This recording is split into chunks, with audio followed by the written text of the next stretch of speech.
অত্যন্ত পরিতাপের বিষয়, দীর্ঘ 7 দিনের বেশি বন্যা আক্রান্ত হলেও এখনো পর্যন্ত ওইসব এলাকায় সরকারের পক্ষ থেকে পর্যাপ্ত সাহায্য সহযোগিতা পৌঁছায়নি।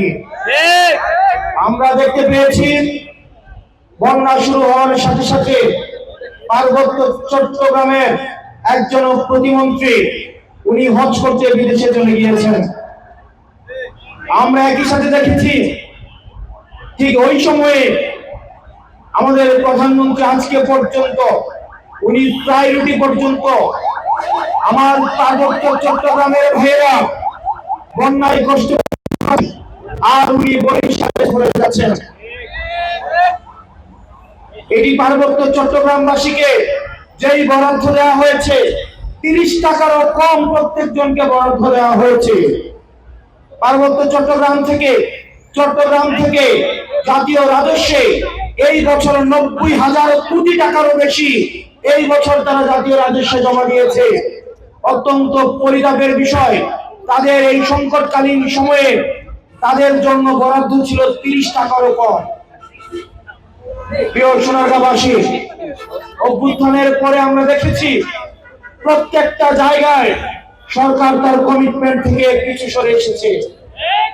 আমরা দেখতে পেয়েছি এই বিএনপি সরকারের কাছে হাসিনার বিচার ব্যবস্থা বিএনপি সরকারের কাছে পছন্দের, হাসিনার সচিবালয় পছন্দের, হাসিনার এক্সিকিউটিভ পছন্দের, হাসিনার ব্যবসায়ীরাও পছন্দের। কেবলমাত্র অপছন্দের ছিল কেবলমাত্র শেখ হাসিনা। আমরা আমাদের জায়গা থেকে আমরা হাসিনা ব্যবস্থার পরিবর্তন চেয়েছি, কেবল হাসিনার পরিবর্তন চাই না।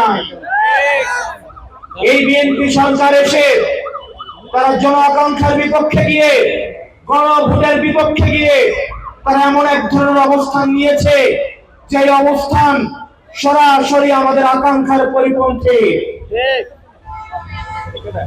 মাননীয় স্বরাষ্ট্রমন্ত্রী গতকাল সংসদে দাঁড়িয়ে দম্ভের সাথে বললেন সংবিধান সংস্কার কমিটি, এটা নাকি কোনো সংবিধানে নাই।